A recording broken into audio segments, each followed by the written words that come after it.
اعوذ باللہ من الشیطان الرجیم بسم اللہ الرحمن الرحیم۔ پیارے دوستو السلام علیکم۔ بہلول کا نام تو آپ نے ضرور سنا ہوگا، جنہیں بہلول دانا بھی کہا جاتا ہے۔ آپ پانچویں عباسی خلیفہ ہارون الرشید کے دور مارچ 767 سے مارچ 809 میں ایک فلاسفر ولی کامل اور تاریخ الدنیا درویش کے طور پر پہچانے جاتے تھے۔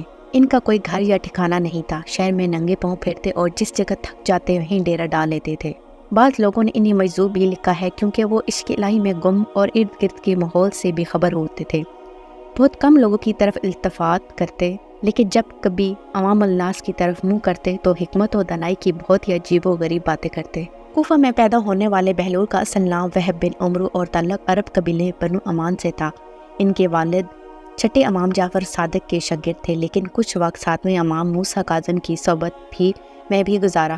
بہلول کا شمار بھی امام موسیٰ کاظم کے پیروکاروں میں ہوتا تھا۔ جب خلیفہ ہارون الرشید نے امام موسیٰ کاظم کو قید کرنے کے بعد ان کا تابعین کے خلاف کارروائیاں شروع کی تو وہب اور کچھ دوسرے لوگوں نے امام سے قید خانے میں ملاقات کر کے آئندہ لاہمہ عمل تیار کرنے کے لیے ہدایتیں مانگی۔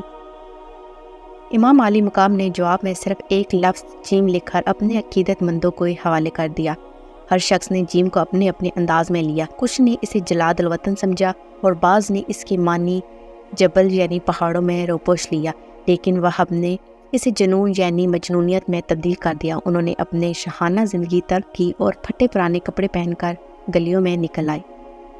خلیفہ ہارون رشید سے ان کی ملاقات 188 ہجری میں خلیفہ کے سفر حج کے دوران کوفہ میں ہوئی، جس کا ذکر امام ابن کثیر نے بھی کیا ہے۔ بہلول نے ہارون کو جو نصیحتیں کی ان سے متاثر ہو کر وہ انہیں اپنے ساتھ بغداد لیا اور پھر بہلول کا ٹھکانہ بغداد کی گلیاں ہی رہی۔ بہلول کا مزار بھی بغداد میں ہی ہے، جس کی ایک گوشے کے بارے میں مشہور ہے کہ وہاں سکھ مذہب کے بانی گرو نانک نے چلا کاٹا تھا۔ کہتے ہیں کہ ایک دن بہلول دریائے دجلہ کے کنارے بیٹھے گیلی ریت ڈھیریاں بنا رہے تھے اور ہارون الرشید کی چہیتی ملکہ زبیدہ اپنے محل کی شروکے سے بڑے نماغ کے ساتھ انہیں دیکھ رہی تھی۔ وہ مٹی کے ڈھیری بناتے اور پھر خود ہی اسے مسمار کاٹتے تھے۔ ملکہ چوکے سے اتر کر اپنی سہیلیوں کے ہمراہ دریا کنارے آ گئی اور پوچھا، کیا کر رہے ہو بہلول؟ بہلول نے ادائی بے نیازی سے کہا، جنت کے محل بنا رہا ہوں۔ ملکہ نے سوال کیا، اگر کوئی تم سے یہ محل خریدنا چاہے تو فروخت کرو گے؟ بہلول نے کہا، ہاں ہاں کیوں نہیں، میں بناتا بھی ہوں اور فروخت بھی کرتا ہوں۔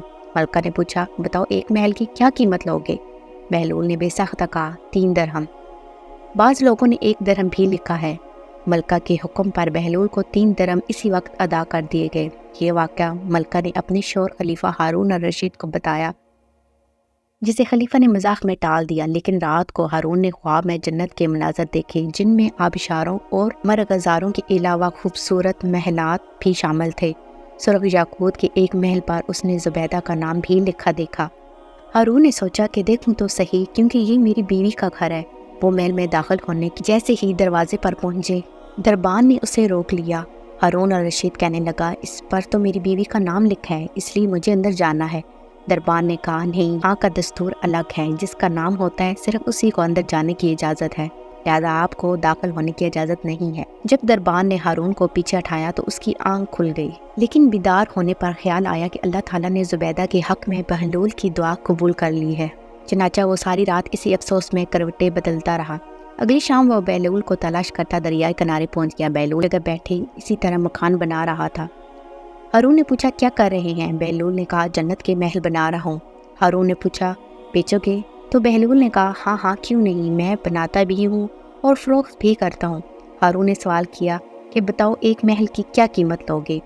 تو بہلول نے جواب دیا، تیری پوری سلطنت۔ ہارون الرشید نے کہا، اتنی قیمت تو میں نہیں دے سکتا، کل تو آپ 3 درہم کے بدلے دے رہے تھے اور آج پوری سلطنت مانگ رہے ہیں۔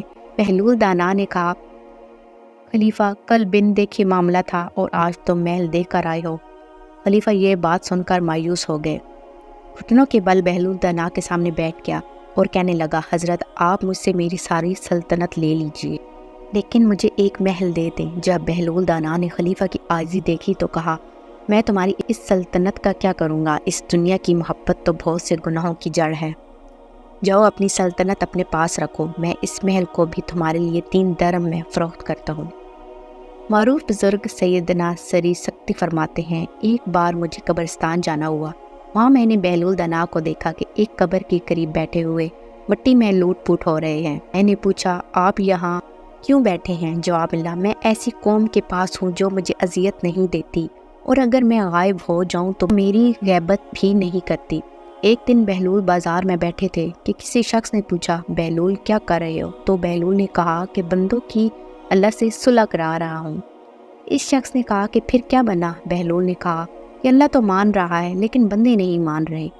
کچھ عرصہ بعد اسی شخص کا ایک قبرستان کے پاس سے گزر ہوا تو دیکھا بہلول قبرستان میں بیٹھے ہیں۔ قریب جا کر پوچھا بہلول کیا کر رہے ہو؟ بہلول نے کہا بندوں کی اللہ سے صلح کرا رہا ہوں۔ اس شخص نے کہا تو پھر کیا بنا؟ بہلول نے کہا کہ بندے تو مان رہے ہیں مگر اللہ آج نہیں مان رہا۔ بہلول سے ایسے درجنوں واقعات اور دانائی کی باتیں منسوب ہیں۔